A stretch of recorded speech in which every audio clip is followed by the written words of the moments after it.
A dragon descends upon Barrow Glen, casting a shadow over the village as homes ignite in a terrifying inferno. Flames consume everything, painting the sky with smoke and despair as Dren, a young stable boy, witnesses the devastation. Dren stands frozen, his eyes wide with terror as he watches the dragon scorch his home. The dragon flew so low, I could see the fire boiling in its throat, Dren recalls, his voice trembling with fear. He remembers. My neighbor's house went up like dry leaves. Dren's realization dawns as he realizes, I knew then this wasn't war. This was worse. The flashback begins with a glimpse into a tranquil village life, where the days pass quietly. Dren recalls, my name's Dren. I was just a stable boy in Barrow Glen. He is shown tending to horses, a simple task in a life of quiet routine. Cows graze peacefully in the fields. Crops sway gently in the breezy, a picture of pastoral harmony. Life in Barrow Glen is uneventful, marked only by the changing seasons and the rhythms of nature.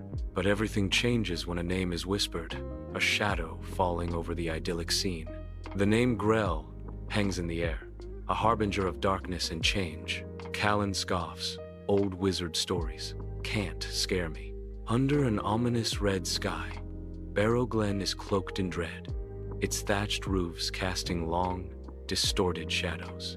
Villagers gaze upwards, their faces etched with terror as they witness the unnatural spectacle.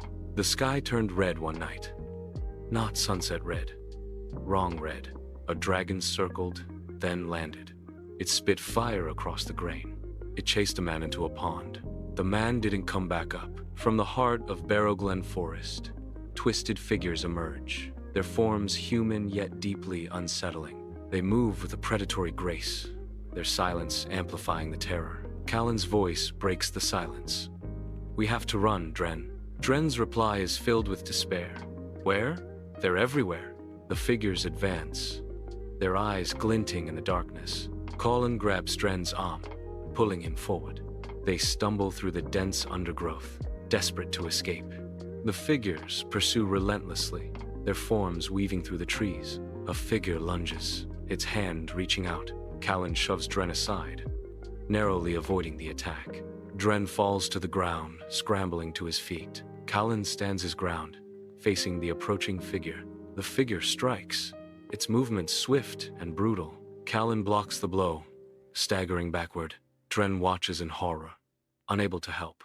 Another figure appears, flanking Callen. Callen is surrounded, his chances of escape dwindling. Dren makes a desperate decision. He grabs a fallen branch, charging toward the figures.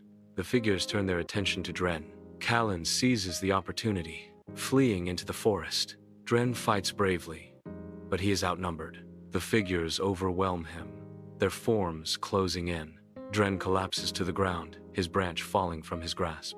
The figures stand over him, their silence deafening. A final, chilling stillness descends upon Barrow Glen forest.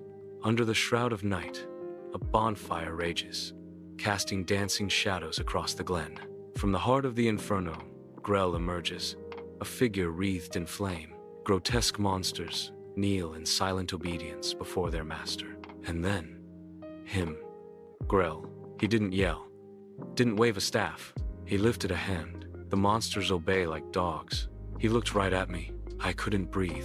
In the burned in, a chilling message remains. Kneel or burn. 3 days passed. No soldiers, just dragons and silence. Then Grell left a message, burned right into the wall of the inn. Under the cloak of night, Hessa, a messenger, infiltrates the village. Her face, a mask of concern. Whispering urgently, Hessa reveals, Grell was circling the kingdom in fire, city by city. She continues, her voice laced with dread. He was building something. Hessa's grave warning echoes in the night. He wants more than land. He wants control. Dren stealthily enters the burned building under the cover of night. Amidst the rubble, he discovers a cracked bow and arrows. Dren's voice echoes in the emptiness. I stole a bow from the inn, cracked, old. He continues, his tone hardening. But I had arrows.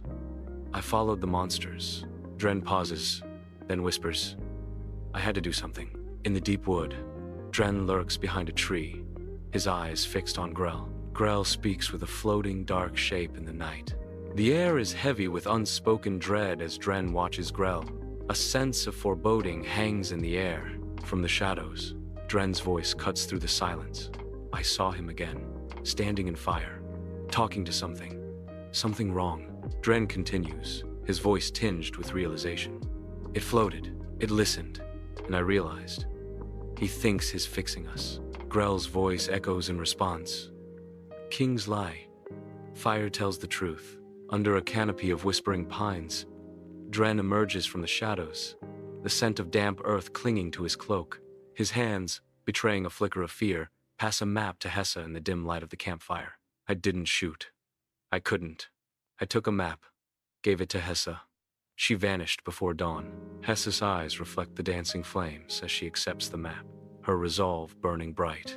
I'll get it to the king. With a final nod, she melts into the encroaching darkness, a phantom swallowed by the night.